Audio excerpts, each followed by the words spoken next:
नमस्कार, दिन भर की बड़ी खबरों में आपका स्वागत है। मैं हूं आपके साथ मानसी। आज इस बुलेटिन में बात होगी बुलडोजर एक्शन पर सुप्रीम कोर्ट की बीजेपी सरकार को फटकार की, राहुल गांधी के मुंबई दौरे की, देखेंगे आरएसएस नेता के बयान से कैसे मुश्किल में फंसी महाराष्ट्र सरकार, तेजस्वी यादव ने नीतीश की किस योजना पर उठाए सवाल, देखेंगे गोवा में बीजेपी नेता ने क्यों अपनी ही सरकार को बता दिया भ्रष्ट, और बुलेटिन के आखिर में देखेंगे जाने माने कार्टूनिस्ट इरफान की किस खबर पर पड़ी तिरछी नजर।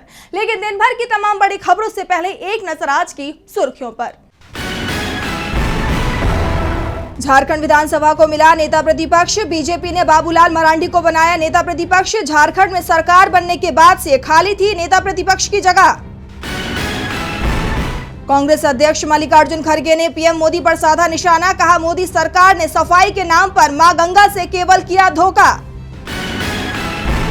विधानसभा में सीएम उमर अब्दुल्ला का बड़ा बयान, बोले अगले साल तक बहाल हो जाएगा जम्मू कश्मीर को राज्य का दर्जा। और हरे निशान पर बंद हुआ शेयर बाजार, 609 अंकों की बढ़ोतरी के साथ 74,340 पर बंद हुआ सेंसेक्स, वहीं 207 अंकों की बढ़त के साथ 22,544 पर बंद हुआ निफ्टी। ये तो थी सुर्खियां। अब बात आज की सबसे बड़ी खबर की। यूपी सरकार में अपराधियों पर लगाम कसने के लिए बुलडोजर एक्शन शुरू किया गया, लेकिन बाद में ये बुलडोजर सरकार विरोधियों के खिलाफ हथियार बन गया। विरोधियों को डराने के लिए बुलडोजर का सहारा लिया जाने लगा। बाद में यूपी सरकार की पॉलिसी देश के दूसरे बीजेपी शासित राज्यों तक पहुंच गई और नाम दिया गया बुलडोजर जस्टिस। लेकिन अब इस बुलडोजर जस्टिस को लेकर सुप्रीम कोर्ट ने बीजेपी सरकार को जबरदस्त फटकार लगाई है। देखिए ये रिपोर्ट। योगी सरकार का बुलडोजर अब उस पर ही भारी पड़ने वाला है। सुप्रीम कोर्ट ने प्रयागराज में 2021 में हुए बुलडोजर एक्शन को लेकर यूपी सरकार को जमकर सुनाया। कोर्ट ने कहा है कि वो गिराए गए मकानों को सरकार के खर्च पर दोबारा बनवाने का आदेश दे सकता है। दरअसल याचिकाकर्ताओं ने दलील दी थी कि उन्हें नोटिस मिलने के कुछ घंटों के भीतर बुलडोजर चला दिया गया, जवाब देने या कानूनी बचाव का मौका तक नहीं दिया गया। मामला 7 मार्च 2021 का है, जब बुलडोजर कार्रवाई में 5 लोगों के मकान गिराए गए थे, जिसमें प्रोफेसर अली अहमद और वकील जुल्फिकार हैदर का नाम भी शामिल था। याचिकाकर्ताओं ने कोर्ट को बताया कि उन्हें शनिवार 6 मार्च की रात को नोटिस दिया गया।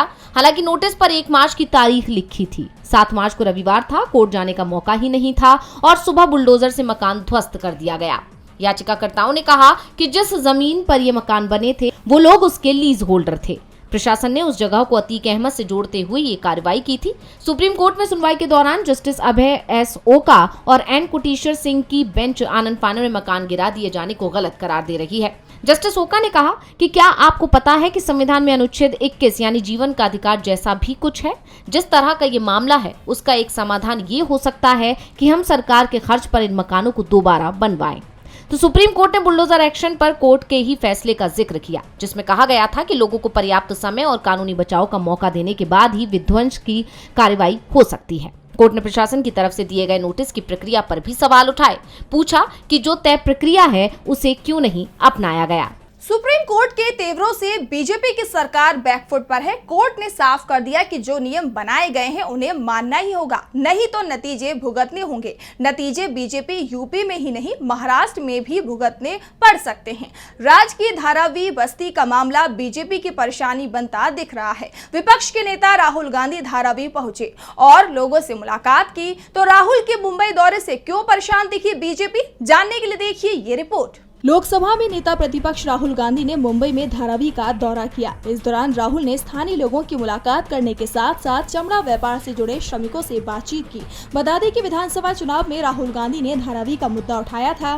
कांग्रेस धारावी रीडेवलपमेंट प्रोजेक्ट को एशिया का सबसे बड़ा घोटाला बताती रही है। इसके साथ ही राहुल ने इस दौरे में चमड़ा व्यापार के मजदूरों को पेश आने वाली चुनौतियों को भी समझा। राहुल गांधी ने जिन जगहों का दौरा किया उनमें चमार स्टूडियो फैशन ब्रांड भी शामिल है, जिसे सुधीर राजभर ने स्थापित किया। धारावी दुनिया का सबसे बड़े चमड़ा व्यापार केंद्रों में से एक है, जिसमें 20,000 से अधिक चमड़ा विनिर्माण इकाइयां हैं, जिनमें 1 लाख से ज्यादा लोग काम करते हैं। राहुल के धारावी प्लान से बीजेपी पहले से ही परेशान दिखाई दे रही है। विधानसभा चुनाव में भी इसका असर दिखाई दिया था और अब जल्द ही महाराष्ट्र में निकाय चुनाव होने हैं। बीजेपी की नजर बीएमसी पर है। ऐसे में धारावी का मामला गर्माता है तो बीएमसी चुनाव में बीजेपी के सामने मुश्किलें और बढ़ जाएंगी। बता दें कि राहुल रात को मुंबई में रुकेंगे और सुबह मुंबई से अहमदाबाद के लिए रवाना होंगे। दरअसल अगले महीने गुजरात में कांग्रेस का अधिवेशन होना है। इसी सिलसिले में राहुल कल यानी कि 7 मार्च से 2 दिन के गुजरात दौरे पर रहने वाले हैं। यहाँ राहुल गांधी पार्टी नेताओं और कार्यकर्ताओं के साथ बैठक करेंगे। वह विधानसभा चुनाव को लेकर भी रणनीति बनाएंगे। राहुल के मुंबई पहुंचने से बीजेपी परेशान दिख रही है। उसकी परेशानी आरएसएस ने भी बढ़ा दी है। पहले से ही महाराष्ट्र और कर्नाटक के बीच में भाषा विवाद के चलते टकराव चल रहा था। अब आरएसएस के नेता भैयाजी जोशी ने मराठी को लेकर ऐसा बयान दिया जिसने बीजेपी की मुश्किलें बढ़ा दी हैं। देवेंद्र फडणवीस भी संघ नेता के बयान का विरोध करने को मजबूर हो गए हैं। तो क्या है पूरा मामला, जानने के लिए देखिए ये रिपोर्ट। तमिलनाडु और कर्नाटक के बाद अब महाराष्ट्र में भी भाषा को लेकर विवाद छिड़ गया है। इस बार ये विवाद आरएसएस के नेता के बयान पर छिड़ा है। आरएसएस नेता भैयाजी जोशी ने मराठी के बारे में बात करते हुए कहा कि मुंबई की कोई एक भाषा नहीं है, इसलिए मुंबई आने या यहाँ रहने के लिए मराठी सीखने की जरूरत नहीं है। आरएसएस नेता के इस बयान ने महाराष्ट्र की सियासत में भूचाल ला दिया है। विपक्षी दल शिवसेना और एनसीपी इस पर भड़क गए हैं। शिवसेना यूबीटी सांसद संजय राउत ने तीखे स्वर में सवाल किया कि आप मुंबई में आकर इस तरह का बयान कैसे दे सकते हैं? क्या आपको महाराष्ट्र की संस्कृति और इतिहास का कोई सम्मान नहीं है?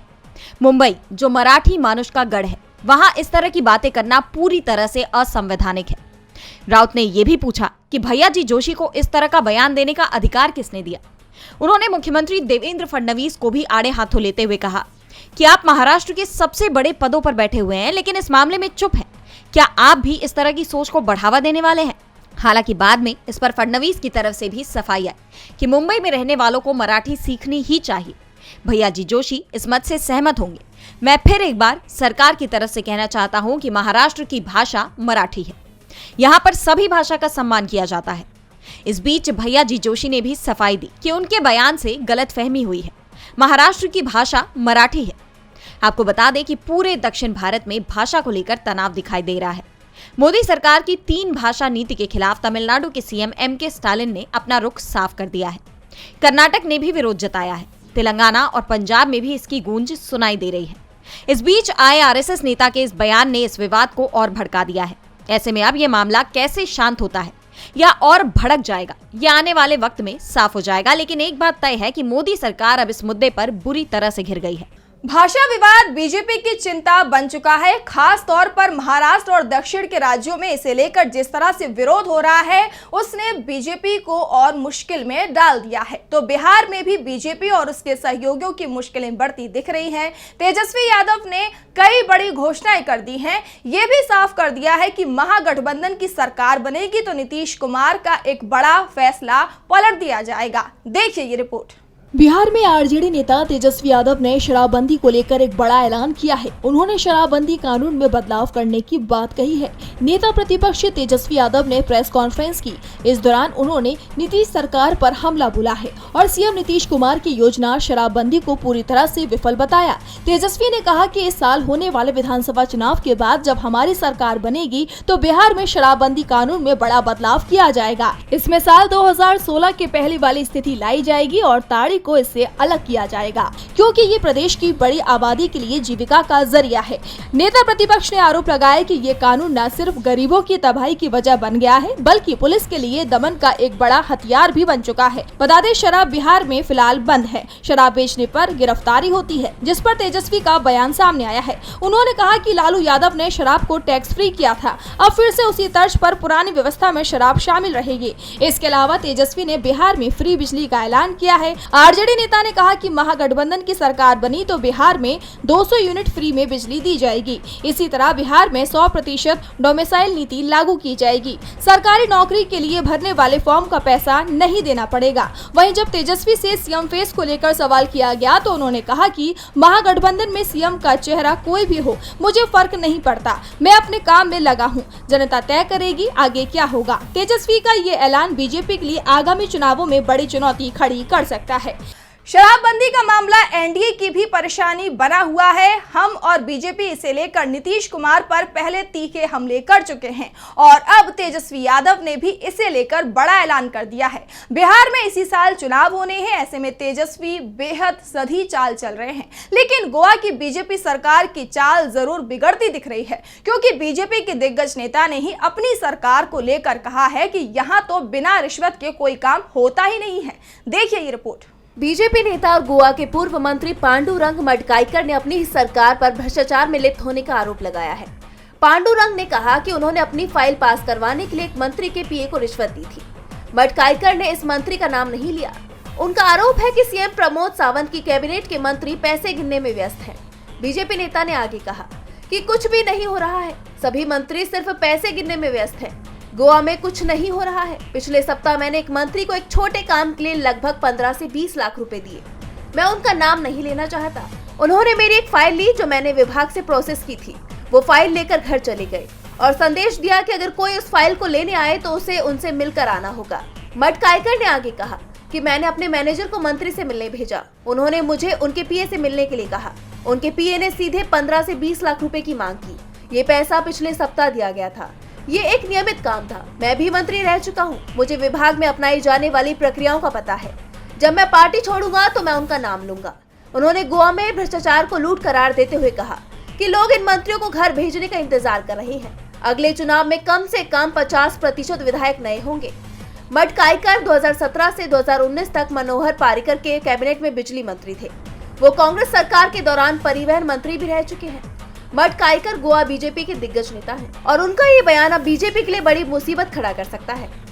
बीजेपी के पूर्व विधायक का काम ही बिना रिश्वत के नहीं हो रहा है। ऐसे में प्रदेश सरकार पर सवाल उठ रहे हैं तो सवाल आंध्र प्रदेश के स्पीकर के फैसले पर भी उठ रहे हैं। विधानसभा स्पीकर ने साफ कर दिया कि सदन में नेता विपक्ष का पद नहीं होगा, तो क्यों विपक्ष को नेता प्रतिपक्ष की कुर्सी देने को तैयार नहीं है आंध्र प्रदेश? जानने के लिए देखिए ये रिपोर्ट। आंध्र प्रदेश की विधानसभा में एक बार फिर वाईएसआरसीपी को मुख्य विपक्षी दल घोषित किए जाने की मांग उठी। इस मांग को लेकर पार्टी के प्रमुख जगन मोहन रेड्डी और विधानसभा स्पीकर के बीच बहस हो गई, लेकिन स्पीकर सी अयन्ना पात्रुडू ने पार्टी के मुखिया जगन मोहन रेड्डी के विपक्ष के नेता के तौर पर मान्यता दिए जाने की मांग को सिरे से खारिज कर दिया। स्पीकर ने जगन मोहन रेड्डी की इस मांग को अनुचित इच्छा करार देते हुए कहा कि नेता विपक्ष पद के लिए किसी भी पार्टी के पास विधानसभा में कम से कम 1/10वां हिस्सा होना चाहिए। राज्य विधानसभा में कुल विधायकों की संख्या 175 है। इस लिहाज से नेता प्रतिपक्ष के लिए कम से कम 18 विधायक होने चाहिए, लेकिन वाईएसआर कांग्रेस के पास सिर्फ 11 विधायक हैं। वहीं स्पीकर के तर्कों को जगन मोहन रेड्डी ने खारिज कर दिया है और सवाल किया है कि जब विपक्ष की एकमात्र पार्टी को सदन में पर्याप्त समय नहीं दिया जाएगा तो विधानसभा में लोगों की आवाज कैसे उठाई जाएगी। उन्होंने दिल्ली और आम आदमी पार्टी की सरकार का उदाहरण देते हुए कहा कि 2015 के दिल्ली विधानसभा चुनावों में जब बीजेपी को 70 में से सिर्फ 3 सीटें मिली थी, तब अरविंद केजरीवाल की पार्टी आप ने बीजेपी को विपक्षी पार्टी का दर्जा दिया था। इस पर अध्यक्ष ने जगन को याद दिलाया कि विपक्ष के नेता के तौर पर मान्यता दिए जाने के लिए आंध्र प्रदेश हाईकोर्ट में उनकी रिट याचिका अभी भी लंबित है। उन्होंने चेतावनी दी कि उनके आरोप विशेषाधिकार हनन और सदन की अवमानना के समान हो सकते हैं। बताते चलें कि वाईएसआरसीपी को पिछले साल हुए विधानसभा चुनाव में करारी शिकस्त मिली थी। 24 फरवरी को बजट सत्र शुरू होने के बाद से ये दूसरी बार है जब वाईएसआरसीपी ने सदन में विपक्ष के नेता की मांग उठाई है। मंत्री एन लोकेश नायडू ने भी विधानसभा में स्पीकर के रुख का समर्थन करते हुए बयान दिया। हालांकि जगन ने स्पीकर के फैसले का विरोध किया है। वाईएसआरसीपी की तरफ से हाईकोर्ट में याचिका लगाई गई है। कोर्ट से न्याय की उम्मीद है तो सुप्रीम कोर्ट की तरफ से एक बड़ा फैसला सामने आया है। कोर्ट ने तमिल पत्रिका पर केंद्र की मोदी सरकार की कार्रवाई को गलत बताया है। तो क्या है पूरा मामला? जानने के लिए देखिए ये रिपोर्ट। मद्रास हाईकोर्ट से केंद्र सरकार को बड़ा झटका लगा है। हाल ही में तमिल न्यूज वेबसाइट आनंद विकटन पर पीएम मोदी और ट्रंप से जुड़ा एक कार्टून पब्लिश हुआ था, जिसके बाद इंफॉर्मेशन एंड ब्रॉडकास्ट मिनिस्ट्री ने 25 फरवरी को वेबसाइट पर बैन लगा दिया था। अब मद्रास हाईकोर्ट ने इस मामले में केंद्र सरकार को वेबसाइट से बैन हटाने का आदेश दिया है। जस्टिस भरत चक्रवर्ती ने सरकार को वेबसाइट पर प्रतिबंध हटाने का निर्देश दिया और पत्रिका से कार्टून वाले पृष्ठ को अस्थायी रूप से हटाने को कहा। न्यायालय ने कहा कि ऐसा कुछ भी नहीं है जिससे पता चले कि कार्टून देश की संप्रभुता पर आघात पहुंचाता है। इस कार्टून में प्रधानमंत्री नरेंद्र मोदी को बेड़ियों में जकड़ा हुआ दिखाया गया है और वो अमेरिका के राष्ट्रपति डोनाल्ड ट्रंप के साथ बैठे हैं। वेबसाइट www.vikatan.com को 25 फरवरी 2025 को ये कहते हुए ब्लॉक कर दिया गया था कि वेबसाइट देश की संप्रभुता पर आघात पहुंचाती है। वेबसाइट आनंद विकटन की ओर से पेश सीनियर एडवोकेट विजय नारायण ने सुनवाई के दौरान कोर्ट में ये तर्क दिया कि वो कार्टून देश की संप्रभुता, अखंडता या अमेरिका के साथ देश के मैत्रीपूर्ण रिश्तों पर कोई असर नहीं डालता। साथ ही उन्होंने प्रेस फ्रीडम पर जोर देते हुए कहा कि मैगजीन्स के लिए राजनेताओं पर कार्टून पब्लिश करना आम बात है, लेकिन उसके बदले में इस तरह की कठोर कार्रवाई करना असामान्य है। मद्रास हाईकोर्ट के इस फैसले को केंद्र सरकार के फैसले के खिलाफ बड़ा झटका माना जा रहा है। और बुलेटिन के आखिर में देखेंगे जाने माने कार्टूनिस्ट इरफान की किस खबर पर पड़ी तिरछी नजर।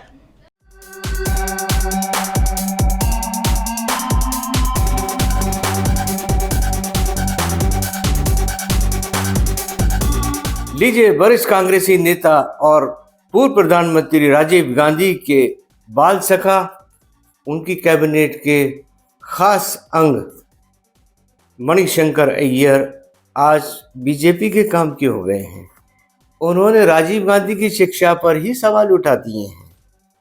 उन्होंने कहा कि राजीव गांधी कई बार अपनी पढ़ाई लिखाई में फेल हुए और एक प्रधानमंत्री के तौर पर उनकी शिक्षा दीक्षा भी पूरी नहीं हुई थी। ये बात तो सही है मणिशंकर जी, राजीव गांधी जी आपके हिसाब से हो सकता है फेल ना हुए हों, लेकिन वो एक नीच आदमी नहीं थे और अनपढ़ भी नहीं थे।